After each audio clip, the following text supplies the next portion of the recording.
Hello everyone, A to इसमें एक बार फिर से आप सभी का बहुत बहुत स्वागत है। इस वीडियो में हम लोग देखने वाले हैं मैथ्स और रीजनिंग के 10-10 सवाल, यानी कि कुल 20 सवाल का हम यहाँ पे डिस्कशन करने वाले हैं, जो कि एसएससी सीजीएल प्रीवियस ईयर में पूछे गए हैं। अगर आप किसी भी कॉम्पिटिटिव एग्जामिनेशन की तैयारी कर रहे हैं तो ये वीडियो आपके लिए बहुत ही हेल्पफुल है। तो यहाँ पे अगर आप इस चैनल पे नए हैं तो चैनल को सब्सक्राइब ज़रूर करें और ये वीडियो उन तक भी शेयर ज़रूर करें जिनको इसकी ज़रूरत है, ताकि वो भी इस वीडियो से कुछ सीख पाएँ। क्योंकि हम इस वीडियो में इस तरीके से क्वेश्चन को सॉल्व करेंगे, जिस तरीके से आप एग्ज़ाम में कम समय में सॉल्व करने का सोचते हैं। तो इस वीडियो में हम उन सारी अप्रोच को भी देखेंगे जिससे आप कम समय में एग्ज़ाम में सवाल को हल करेंगे। तो चलिए शुरू करते हैं बिना समय वेस्ट किए हुए पहले क्वेश्चन से। पहला क्वेश्चन आपके सामने पूछा क्या जा रहा है कि A cube plus B cube plus C cube का वैल्यू क्या होगा, और हमारे पास में कुछ वैल्यू यहाँ पे दे दिया गया है। तो अगर आप इसको गौर से देखेंगे तो एक फॉर्मूला जो होता है, उस फॉर्मूले पे बेस्ड ये क्वेश्चन है। तो उस फॉर्मूले में भी कुछ मिसिंग है, तो उस फॉर्मूले को पहले हम देख लेते हैं। कौन-कौन से फॉर्मूले आपको चाहिए। यहाँ पे 2 फॉर्मूले की आवश्यकता होगी। आपको सबसे पहले जो दूसरा फॉर्मूला दिख रहा है, ये वाला फॉर्मूला, इस फॉर्मूले पे बेस्ड ये क्वेश्चन है। लेकिन इसमें कुछ मिसिंग है। हमें हमसे क्या पूछा जा रहा है इसमें, A cube plus B cube plus C cube पूछा जा रहा है, ठीक है? लेकिन उसके साथ में 3 एबीसी हमें दिया हुआ है, यहाँ पे रहता है इस फॉर्मूले में। तो एबीसी तो हमारे पास है, 3 एबीसी इससे आ जाएगा। उसके बाद में A plus B plus C भी हमारे पास में है, A B plus B C plus C A भी हमारे पास में है, लेकिन A square plus B square plus C square कहीं दिख नहीं रहा है। तो इसे अगर हमें निकालना है तो हमें पहले फॉर्मूले का सहारा लेना पड़ेगा। तो इस फॉर्मूले पे अगर हम देखते हैं तो A plus B plus C का होल स्क्वायर, ए प्लस बी प्लस सी हमें दिया हुआ है, ए स्क्वायर प्लस बी स्क्वायर हमें निकालना है, और 2 अगर यहाँ से कॉमन ले लें तो A B plus B C plus C A हमें यहाँ पे दिया हुआ है। तो यहाँ पे हम निकाल लेते हैं A square plus B square plus C square. तो A plus B plus C का होल स्क्वायर कितना, 100 हो जाएगा, बराबर यहाँ पे A square plus B square plus C square को मान लेते हैं थोड़ी देर के लिए ए है, प्लस में 2 into A B plus B C plus C A कितना है, 25। तो ये 25, 25 दूनी 50, तो ये 100 में से 50 जाएगा, तो ए बराबर में कितना आ गया हमारा, 50। यानी कि इसके जगह पे हमारा कितना आ गया, 50। तो अब आइए इस पे हम इसको फिट करते हैं। तो ए क्यू प्लस बी क्यू हमें निकालना है, -3abc, यहाँ पे कितना हो जाएगा, -5 दिया 15, बराबर A plus B plus C कितना है, 10, A square plus B square plus C square कितना दिया है, यहाँ पे आया है हमारा कितना, 50, minus A B plus B C plus C A कितना है, 25, बस। और ये हमें निकालना था तो मान लेते हैं ये 1 से माइनस। अब यहाँ से 50 में से 25 गया, 25, 25 को 10 से गुणा करेंगे 250, और ये माइनस में है 15, तो इधर आएगा तो प्लस में हो जाएगा। तो 250 प्लस 15 कितना हो गया, 265। तो इसका राइट आंसर हो जाएगा ऑप्शन नंबर सी। बस इतना ही आपको इसमें लिखना था, बाकी आपको ये माइंड में कैलकुलेशन करनी थी, और उसके अलावा आपको ये 2 फॉर्मूला आपको ध्यान रहना चाहिए। तो अब बढ़ते हैं अगले क्वेश्चन पे। सवाल में क्या बोला जा रहा है कि जो नया जो नंबर आएगा हमारे पास, उसे 21 से डिवाइड करने पे क्या शेषफल आएगा। तो सबसे पहले आप यहाँ पे देखेंगे, एक चीज़ यहाँ पे देखेंगे, जब भी 6, 8 और 14 से डिवाइड किया जा रहा है तो उससे कितना आ रहा है, 4, 6 और 12 रिमाइंडर आ रहा है। तो इसमें एक पैटर्न आपको दिख रहा होगा कि इन दोनों में जो डिफरेंस है, 2 का डिफरेंस है, यहाँ पे भी 2 का डिफरेंस है, यहाँ पे भी 2 का डिफरेंस है। तो एक पैटर्न आपको क्या मिल गया कि यहाँ पे जो भी डिफरेंस है वो सेम है। डिफरेंस कितना है, 2।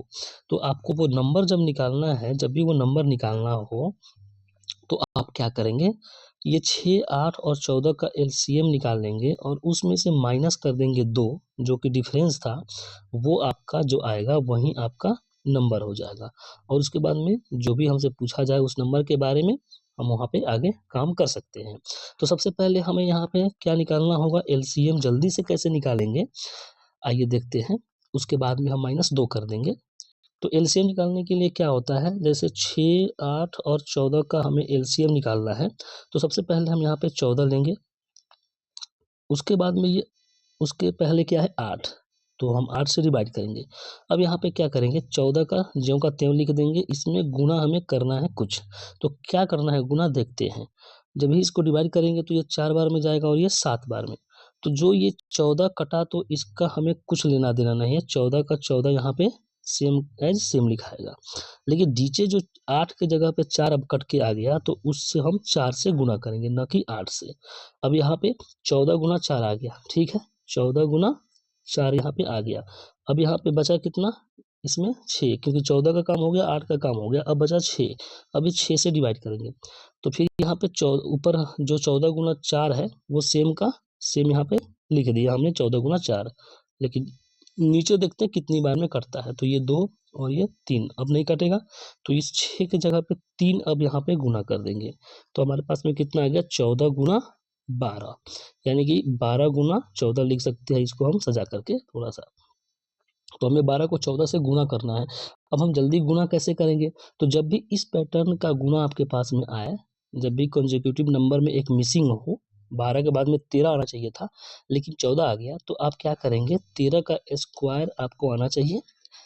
13 का स्क्वायर में से आप क्या करेंगे, माइनस कर देंगे 1। तो 13 का स्क्वायर कितना होता है, 169। इसमें से आप 1 माइनस कर देंगे तो आपके पास में 168 जो आ जाएगा, 12 गुना 14 का यहाँ पे गुना आ जाएगा।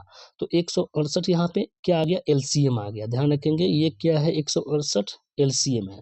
अब हमें नंबर चाहिए, तो नंबर कैसे निकलेगा, एलसीएम में से -2 करके। तो 168 में से -2 करेंगे तो 166। अब ये 166 क्या आ गया हमारे पास, ये आ गया हमारा वो नंबर।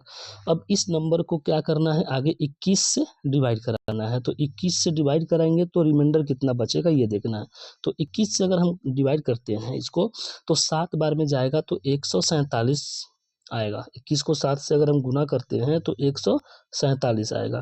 तो 166 में से 147 आएगा तो हमारे पास बचेगा 19। ये 19 आपका रिमाइंडर हो गया। तो यही आपका आंसर हो जाएगा ऑप्शन नंबर 2। तो बस इतना ही करना था। इसमें क्या करना था, सबसे पहले यहाँ पे इसको पैटर्न देखना था। जब भी आपके पास में इस पैटर्न वाला क्वेश्चन आए तो आप क्या करेंगे, एलसीएम निकाल लेंगे। एलसीएम में से आप माइनस डिफरेंस कर लेंगे। डिफरेंस कितना था, 2 था, हमने यहाँ पे डिफरेंस कर लिया। ये हमारे पास नंबर आ गया 166। अब 166 के बाद में क्या करेंगे, अब जो भी बोला था 21 से डिवाइड करना है, तो 21 से हमने डिवाइड कर लिया और रिमाइंडर यहाँ पे आ गया, वो हमारा आंसर। अगले क्वेश्चन पे बढ़ते हैं। सवाल में क्या कहा गया है कि विकर्ण की लंबाई क्या होगी वर्ग का। तो वर्ग का क्षेत्रफल कितना दे दिया है कि 529। तो वर्ग का क्षेत्रफल क्या होता है, भुजा स्क्वायर। मान लेते हैं कि भुजा ए है, तो ए बराबर में 529 दिया है, तो ए बराबर में यहाँ पे कितना हो जाएगा, ये कितने का स्क्वायर है, 23 का। आपको इस क्वेश्चन को देने का मतलब क्या रहा होगा एग्जामिनर का, कि आपको स्क्वायर कितना आता है, कितना जल्दी आप स्क्वायर निकाल सकते हैं, स्क्वायर रूट निकाल सकते हैं। तो आप ध्यान देंगे कि 1 से 30 तक आपको जो है स्क्वायर एकदम टिप्स पे होना चाहिए। 1 से 30 तक का स्क्वायर आपको टिप्स पे होना चाहिए। उसके बाद में यहाँ पे देखेंगे कि स्क्वायर कितने का है, ये 23 का, तो भुजा आ गया 23। उसके बाद में आपको ये भी ध्यान रखना चाहिए कि विकर्ण क्या होता है, ए रूट 2, यानी भुजा रूट 2 होता है विकर्ण वर्ग का। स्क्वायर का डायगोनल क्या होता है, साइड इंटू रूट 2। तो भुजा कितना आ गया है 23, और इसमें रूट 2 से ऐड कर देंगे, गुना कर देंगे, तो ये कितना आ जाएगा 23 रूट 2, जो कि ऑप्शन नंबर 3 इसका सही आंसर हो जाएगा। तो इस क्वेश्चन में 2-3 चीज़ याद रखने चीज़ का है यहाँ पे, कि यहाँ पे वर्ग का क्षेत्रफल और डायगोनल और ये स्क्वायर वगैरह आपको याद रहना चाहिए। अगला क्वेश्चन देखते हैं। जब भी इस तरीके का क्वेश्चन आपके सामने में दिखे जिसमें नए खिलाड़ी का भार पूछा गया है, तो आप क्या करेंगे, यहाँ पे 12 खिलाड़ियों के औसत भार में जो वृद्धि हो रहा है, तो वो कैसे निकालेंगे, कितना ओवरऑल कितना वृद्धि हुआ, 12 गुणा 1/3 कर देंगे। तो ये कितना से कटेगा, 4 बार में, यानी कि 4 kg एक्स्ट्रा आया था। 4 kg एक्स्ट्रा वाला आदमी को यहाँ पे इंक्लूड किया गया।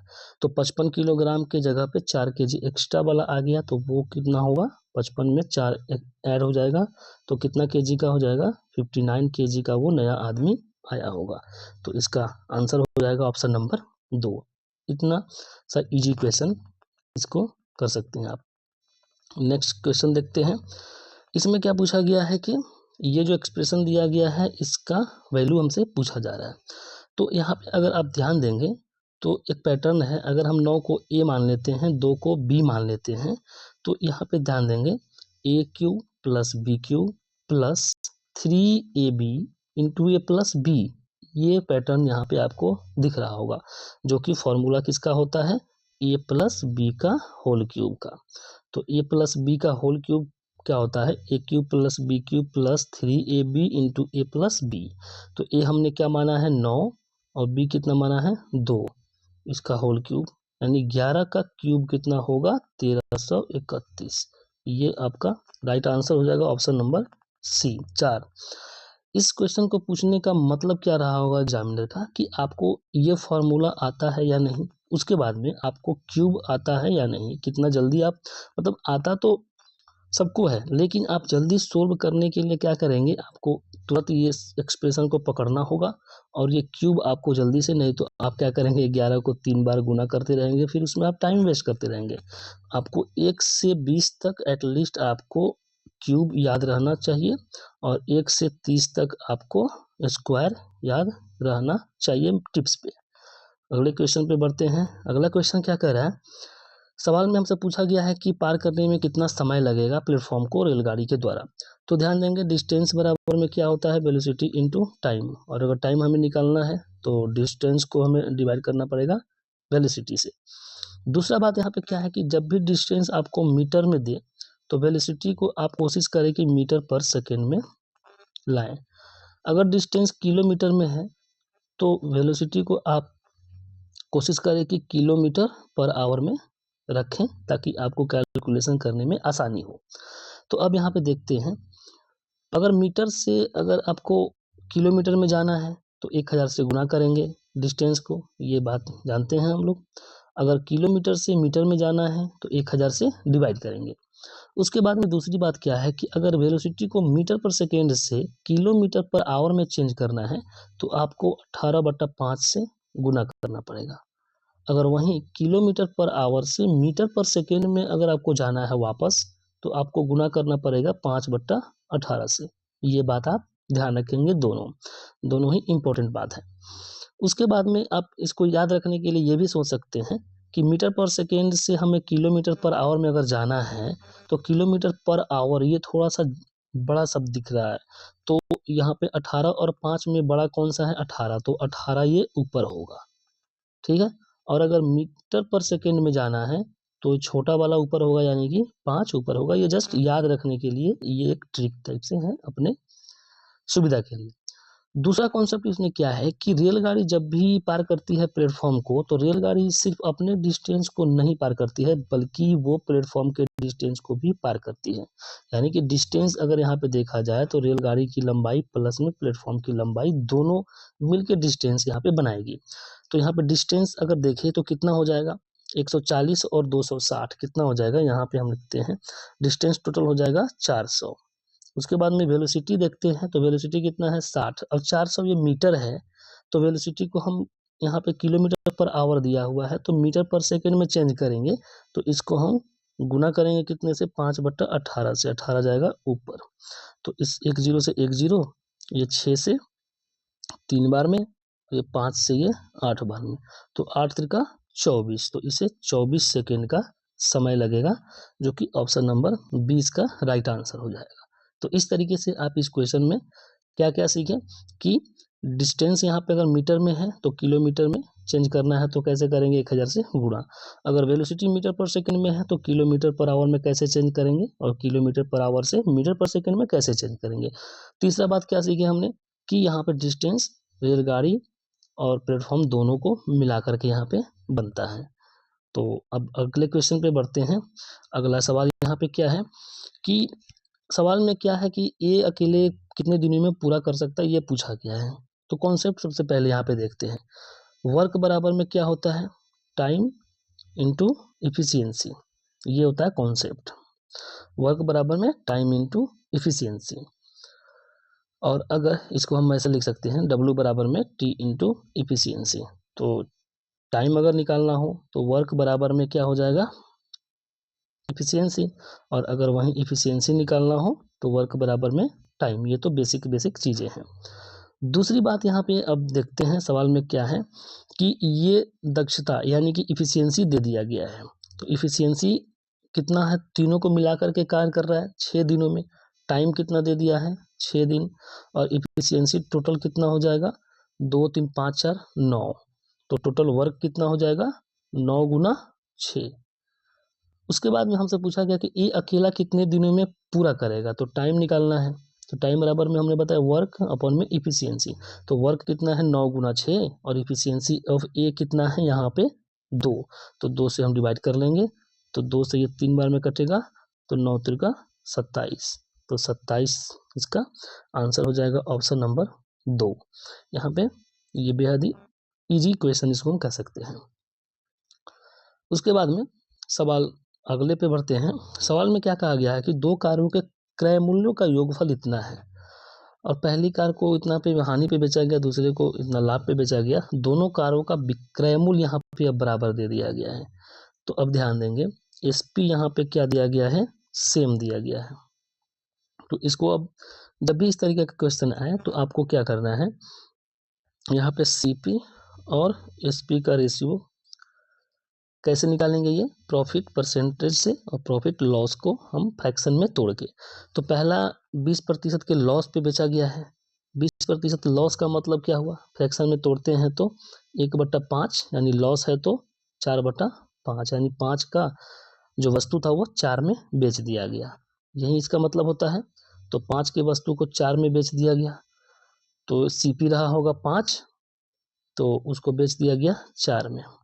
उसके बाद में दूसरा केस में क्या है कि 20% लाभ पे, यानी 20% का फ्रैक्शन 1/5 यानी कि 6/5 हो जाएगा। 5 का वस्तु 6 में, यानी 5 से ये 6 हो गया। अब सवाल में क्या बोला गया था कि यहाँ पे दोनों का विक्रय मूल्य समान है, selling price of both the cars is equal, यानी कि ये सेलिंग जो प्राइस है, ये 4 यूनिट और 6 यूनिट, ये दोनों बराबर होना चाहिए। तो इसको बराबर करने के लिए हमें पूरे इस यहाँ पे रेशियो में गुना कितना करना पड़ेगा, इसको अगर 12 बनाना है तो 3 से, और इसको 12 बनाना है तो 2 से। अब यहाँ पे 12 क्यों बनाए हम ये भी देख लेते हैं। 4 और 6 का एलसीएम होता है कितना, 12, इसलिए हम इसको 12 बनाने का कोशिश किए हैं। तो अब नया रेशियो हमारे पास कितना आ जाएगा, ये नया रेशियो बन जाएगा सीपी और एसपी का 5 तिहाई 15 और ये 4 तिहाई 12, और ये रेशियो बन जाएगा 5 दूना 10 और ये 6 दूना 12।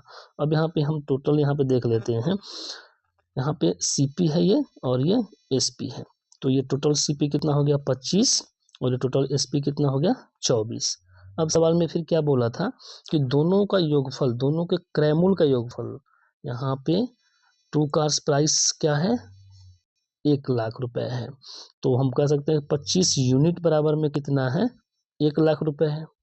25 यूनिट बराबर में 1,00,000 है। तो हमसे क्या पूछा है कि दोनों के प्राइस का अंतर, तो अंतर कितने यूनिट का है, एक है 15 यूनिट और एक है 10 यूनिट, तो दोनों का अंतर कितना है, 5 यूनिट का। तो 25 के लिए अगर 1,00,000 है तो 5 यूनिट निकालना है, तो हमें क्या करना पड़ेगा, 5 से डिवाइड करना पड़ेगा। तो 5 से डिवाइड यहाँ किए तो 5 से डिवाइड यहाँ भी करेंगे, तो कितना हो जाएगा, 20,000 इसका सही आंसर हो जाएगा, जो कि ऑप्शन नंबर 2 हो जाएगा। तो इस तरीके से आप इस सवाल को सोल्व करेंगे। अगले क्वेश्चन पे बढ़ते हैं। अगला क्वेश्चन में क्या कहा गया है, यहाँ पे कॉन्सेप्ट क्या है कि जब भी दो आदमी है, मान लेते हैं ए और बी है, ये मान लेते हैं x साल का है और ये y साल का है, तो इन दोनों में अगर आज अंतर z साल का है तो आज से 10 साल पहले या 20 साल पहले भी z साल का भी अंतर होगा, रहा होगा। आज से 20 साल बाद भी 1.5 साल का ही अंतर होगा, यानी कि हमेशा अंतर उन दोनों में क्या रहेगा, समान रहेगा। दोनों के एज में जो अंतर होगा वो समान रहेगा। तो सवाल में क्या कहा गया है कि फादर और सन का जो रेशियो दे दिया गया है, यहाँ पे कितना दे दिया गया है, 4 गुना। फादर जो है सन का 4 गुना है, ठीक है। अब 5 साल पहले क्या बोला गया है, 5 साल पहले फादर जो था 5 गुना था, तो 5 साल पहले ये फादर 5 गुना था। अब हमने क्या बताया कि जो वर्तमान में है और जो कुछ साल पहले है, इन दोनों में अंतर क्या होना चाहिए, दोनों का हमेशा सेम रहता है। तो इसका अंतर कितना है, 3 का है, और ये अंतर कितना है, 4 का है। तो ये तो गड़बड़ हो गया, तो हम इसको क्या करेंगे, उल्टा गुणा कर देंगे ताकि समान बन जाए अंतर। तो इस रेशियो में हम 3 से गुणा कर देंगे और इस रेशियो में हम 4 से गुणा कर देंगे। तो नया जो रेशियो बनेगा 5 से 15 और ये 3, ये फादर है और ये सन है। उसके बाद में ये बन जाएगा कितना, 4 चौके 16 और ये 4। तो अब यहाँ पे देखते हैं कि कितना बढ़ गया, 1 यूनिट बढ़ रहा है यहाँ भी, अब 1 यूनिट यहाँ भी सेम बढ़ रहा है। अब यहाँ पे डिफरेंस दोनों का कितना हो गया, सेम हो गया। अब देखेंगे तो 1 यूनिट बढ़ने के लिए उससे कितना साल जाना पड़ा, 5 साल, क्योंकि ये जो 16 और 4 है ये तो वर्तमान है और ये 15 और 3 है ये क्या है, 5 साल पहले का है। तो हम कह सकते हैं एक के लिए 5 साल है, 1 यूनिट के लिए कितना है, 5 साल। तो हमसे क्या पूछा गया है कि पिता की वर्तमान आयु, तो पिता की वर्तमान आयु कितना है, 16 यूनिट। तो 16 यूनिट के लिए कितना हो जाएगा, 16 पचे 80, तो 80 साल का उसका पिता होगा। ऑप्शन सी इसका सही आंसर हो जाएगा। तो इस तरीके से इस क्वेश्चन में कॉन्सेप्ट क्या था कि अंतर हमेशा समान रहता है, दो व्यक्तियों के बीच में आयु का अंतर हमेशा समान रहता है। लास्ट क्वेश्चन देखेंगे, 10 नंबर सवाल क्या बोल रहा है कि 90 टेबल का क्रयमूल, तो 90 टेबल का जो सीपी है वो एक्स टेबल के विक्रय मूल्य एक्स टेबल के एसपी के बराबर है। तो यहाँ से अगर सीपी और एसपी का रेशियो अगर हम देखते हैं तो एक्स बट्टा में 90 आ जाएगा। फिर उसके बाद में क्या बोला गया है कि लाभ प्रतिशत जो है वो 50% है। तो 50% लाभ का मतलब क्या हुआ, 1/2, यानी लाभ है तो 3/2, यानी कि 2 यहाँ पे 2 का जो चीज़ था सीपी वो 3 में बेच दिया गया। तो सीपी और एसपी का रेशियो यहाँ पे क्या आ गया, 2 और 3, जबकि यहाँ पे हमारे पास कितना है, एक्स और 90। तो 90 यानी एसपी कितना है, 90, और जबकि यहाँ पे एसपी का रेशियो क्या है, यहाँ पे एसपी का रेशियो है 3। तो हम कह सकते हैं कि 3 के लिए अगर 90 है तो 2 के लिए हमें निकालना है, तो 2 के लिए कितना हो जाएगा, जो कि x का हो जाएगा। तो 3 के लिए 90 यानी 30 तिहाई 90, तो 2 के लिए 30 दूनी 60। तो इसका सही आंसर हो जाएगा 60, ऑप्शन नंबर 4। इस तरीके से इसको आप सोल्व करेंगे, यहाँ पे रेशियो कंपैरिजन करना था। तो ये था 10 मैथ्स के क्वेश्चन। अब आते हैं रीजनिंग के क्वेश्चन पे। रीजनिंग का पहला क्वेश्चन सिलॉक्स से है, सिलोजिज्म से है। यहाँ पे सवाल में क्या बोला गया है कि कुछ cake, some cakes are biscuits, तो मान लेते हैं ये केक है और ये बिस्किट है, ये क्या है, केक और ये बिस्किट है। फिर सम बिस्किट्स आर चॉकलेट्स, तो अब कुछ बिस्किट्स को क्या बोल रहा है कि ये चॉकलेट है, तो ठीक है ये चॉकलेट मान लेते हैं। अब फिर कंक्लूजन क्या दिया गया है कि सम बिस्किट्स आर केक्स, कुछ बिस्किट्स केक हैं। तो अब ये बिस्किट और केक सही बात है, कुछ जो बिस्किट्स है, ये जो बिस्किट्स है ये तो केक भी है, तो ये निष्कर्ष तो सही है। तो पहला कंक्लूजन सही है। दूसरा कंक्लूजन क्या बोला है, कुछ केक चॉकलेट है। अब केक और चॉकलेट में तो कोई भी रिलेशन नहीं है, क्योंकि केक यहाँ पे, केक का यहाँ पे ये है और चॉकलेट का ये है, तो यहाँ पे डायरेक्ट रिलेशन कोई यहाँ पे हमें दिख नहीं रहा। तो ये कंक्लूजन हमें क्या हो जाएगा, गलत हो जाएगा।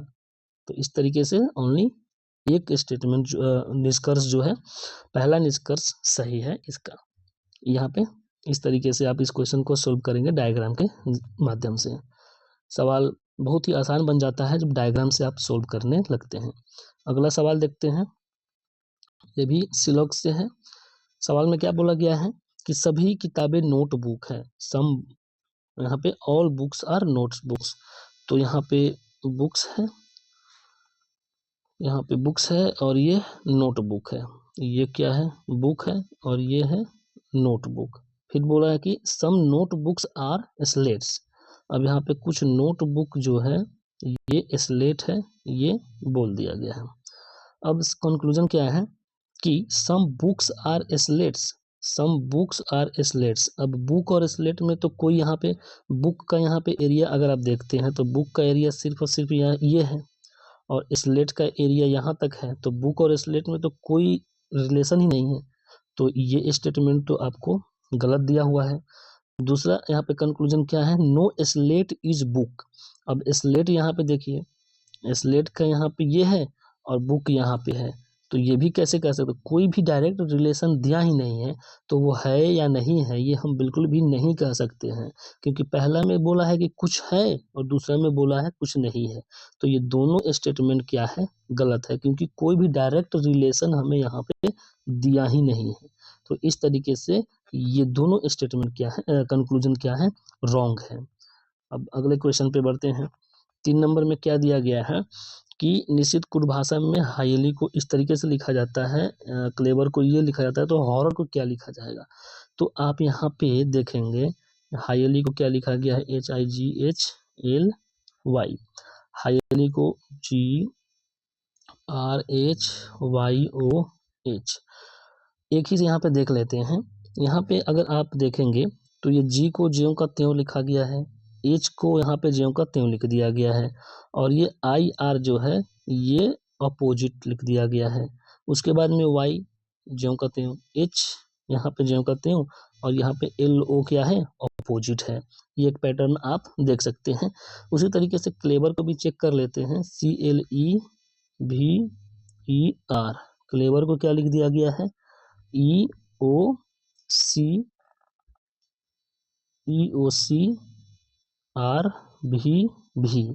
अब यहाँ पे देखिए ई का ज्यों का त्यों, सी का ज्यों का त्यों, LO को उल्टा लिख दिया गया, RVEV का उल्टा। तो यहाँ पे पैटर्न आपको दिखता हुआ यहाँ पे लग रहा होगा। तो यहाँ पे हॉरर को कैसे लिखेंगे, ध्यान देंगे, हॉरर को लिखेंगे यहाँ पे HORROR, तो यहाँ का R यहाँ आ जाएगा, यहाँ O का उल्टा L हो जाएगा, और ये H यहाँ पे आ जाएगा, तो ये H हो जाएगा। सॉरी। उसके बाद में ये R यहाँ पे आ जाएगा, और ये R यहाँ पे आ जाएगा, और ये O का उल्टा L हो जाएगा, तो RLH RLR, RLH RLR, ये आपका आंसर हो जाएगा, जो कि ऑप्शन नंबर 2 हो जाएगा। तो इस तरीके से आपको ये क्वेश्चन को सॉल्व करना है। अगला क्वेश्चन देखते हैं। सवाल में क्या बोला गया है कि इसके पैटर्न पे कौन सा ऑप्शन यहाँ पे दिया गया है। तो यहाँ पे आप देखेंगे कि 15 को अगर आप 3 गुना करके 21 जोड़ते हैं, 15 तिया कितना होता है, 45, 45 में अगर आप 21 जोड़ते हैं तो आपको 66 मिल जाएगा। उसी तरीके से 9 को 3 गुना 27 में अगर आप 70 जोड़ते हैं तो आपको 44 मिल जाएगा। तो आप ऑप्शन में देखते हैं तो पहला जो ऑप्शन है 2 का 3 गुना 6, 6 में 4 जोड़ेंगे तो 21 कभी नहीं मिलेगा, ये ऑप्शन गया। 5 थी 15 में अगर 37 जोड़ेंगे, 15 प्लस में अगर आप 37 जोड़ते हैं 3 गुना करके, तो ये आपको 52 मिल जाएगा। तो इस तरीके से ऑप्शन बी यहाँ पे सही आंसर हो जाएगा। तो कुछ नहीं यहाँ पे देखना था बस कि क्या पैटर्न बन रहा है। बढ़ते हैं अगले क्वेश्चन पे। सवाल में कहा गया है कि 7 मित्र वृत्ताकार मेज के चारों ओर केंद्र की ओर मुख करके बैठे हैं।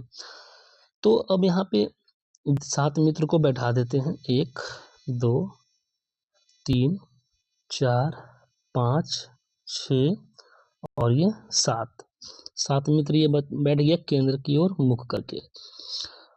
सवाल में क्या बोला गया है आगे कि डी बी और सी का निकटतम पड़ोसी है। तो मान लेते हैं डी अगर यहाँ है तो बी और सी का निकटतम पड़ोसी है। अब यहाँ पे आप देख सकते हैं कि डी अगर हमने यहाँ बैठा दिया तो सी हो सकता है यहाँ भी आ सकता है, बी यहाँ भी जा सकता है। तो जैसे ही आपको इस तरीके का कन्फ्यूजन हो, आप तुरंत एक दूसरा इमेज ड्रॉ कर लेंगे, दूसरा ड्रॉ करके दूसरा बना लेंगे, 1 2 3 4 5 6 और यह 7, इस तरीके से आप बना लेंगे। अब फिर यहाँ पे मान लेते हैं इसको हम डी कर लिए, तो अब यहाँ पे सी कर लेते हैं और ये बी कर लेते हैं, ऐसे भी हो सकता है। आगे बढ़ते हैं, ए सी के के दाएं से तीसरे स्थान पर है। अब ए जो है ना सी के दाएं से तीसरे स्थान पे, तो सी के दाएं के क्या होगा तीसरा, 1 2 3, यहाँ पे ए हो जाएगा। अब इसका दाएं क्या होगा तीसरा, 1 2 3, यहाँ पे ए हो जाएगा। फिर बोला है कि ई ए और एफ का निकटतम पड़ोसी है। ई जो है ए और एफ का निकटतम पड़ोसी है। तो इसमें अगर देखते हैं ई ए और एफ का निकटतम पड़ोसी है, तो यहाँ पे अगर हम ई रखते हैं तो ए का तो निकटतम पड़ोसी हो जा रहा है, लेकिन एफ का निकटतम पड़ोसी नहीं हो रहा है। तो ई यहाँ पे नहीं आएगा, ये तो कंफर्म हो गया। तो ई यहाँ से हटा करके हम पहले इसमें यहाँ पे रख सकते हैं। तो ई और एफ का ये निकटतम पड़ोसी हो गया। ई ए और एफ का निकटतम पड़ोसी हो गया। अब यहाँ पे ई जो है ना यहाँ पे आ जाएगा और ये एफ यहाँ पे आएगा, इधर तो रहने का कोई इसका बनता ही नहीं है। फिर बोला कि जी सी के निकटतम बाएं बैठा है। अब यहाँ पे जी जो है सी के निकटतम बाएं बैठा है। तो अब यहाँ पे पहला, यहाँ पे फिगर में देखते हैं तो सी के निकटतम बाएं, तो डी पहले से बैठा हुआ है।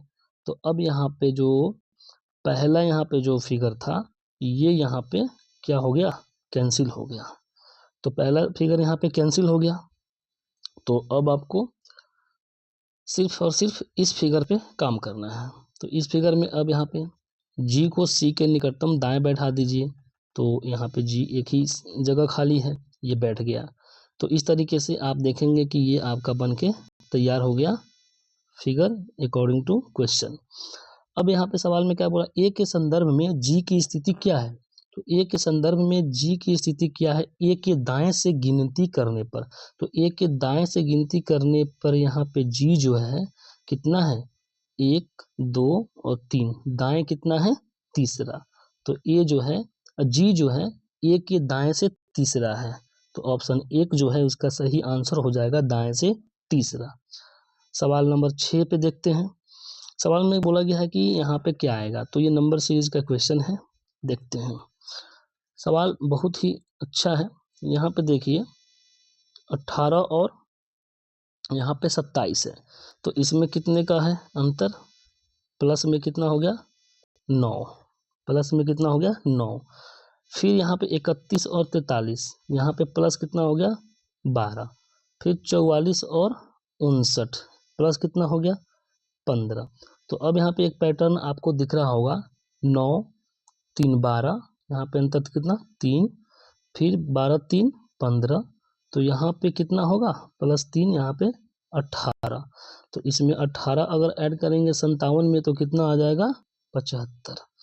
तो इसका राइट आंसर क्या हो जाएगा, ऑप्शन नंबर डी हो जाएगा सही आंसर। बहुत ही शानदार यहाँ पे पैटर्न था, यहाँ पे 2 को एक बार में लेकर के बनाना था। अगले क्वेश्चन पे बढ़ते हैं। सवाल में क्या कहा जा रहा है कि यहाँ पे भी व्हाट के स्थान पे क्या आएगा। तो अब आप देखेंगे हम कि यहाँ पे लास्ट से शुरुआत करते हैं, क्योंकि यहाँ पे डायरेक्ट है, आगे बढ़ते हुए है, उल्टा नहीं है। तो जी के बाद में के है, जी HIJK प्लस में 4 हो गया है। के बाद में ओ है, प्लस में 4 हो गया। ओ के बाद में एस है, फिर 4 हो गया। फिर एस के बाद में +4 आएगा, तो STUVW, यानी कि लास्ट में क्या आएगा, ये तो कंफर्म होगा कि लास्ट में W आएगा। तो लास्ट में W आएगा तो ऑप्शन 2 नहीं होगा, ऑप्शन 3 नहीं होगा, सिर्फ ऑप्शन या तो 1 हो सकता है या फिर 4 हो सकता है। अब यहाँ पे देखेंगे 1 और 4 में पहला अक्षर यहाँ पे समान है, तो इस पहले अक्षर को हम नहीं चेक करने वाले, सिर्फ दूसरा अक्षर देख लेंगे। तो दूसरा अक्षर देखते हैं, तो Q के बाद में T है, 3 हो रहा है, QRST। T के बाद में X है, तो ये +4 हो रहा है। X के बाद में C है, तो ये 5 हो रहा है। अब यहाँ पे 3 4 5, तो यहाँ पे क्या होगा 6 होगा। तो C के बाद में 3 और 6 9, 9 यानी कि I आएगा। तो W के पहले I आना चाहिए। तो ऑप्शन नंबर 1 यहाँ पे AIW हो जाएगा। पहला हम चेक नहीं करेंगे क्योंकि ये H था इसमें, तो चौथा अपने आप एलिमिनेट हो गया। तो इस तरीके से आप इसको सोल्व करेंगे कम समय में। हमने यहाँ पे धीरे धीरे बताया इसलिए समय ज़्यादा लगा होगा। सवाल नंबर 8 क्या बोल रहा है कि इसमें से आपको और चुनना है। वुड यानी कि लकड़ी, स्टोन यानी पत्थर, इंजन और ट्री यानी कि पेड़। तो इसमें से और चुनना है, तो आप देख सकते हैं इंजन जो है ये मानव के द्वारा निर्मित किया जा सकता है, लेकिन वुड, स्टोन और ट्री ये क्या है, प्रकृति के द्वारा दिया गया चीज है, वस्तु है, मतलब जो भी है। लेकिन इंजन क्या है, इंजन मानव निर्मित वस्तु है। तो इस तरीके से आप इसको ऑड कर सकते हैं, ऑड ऑन आउट कर सकते हैं।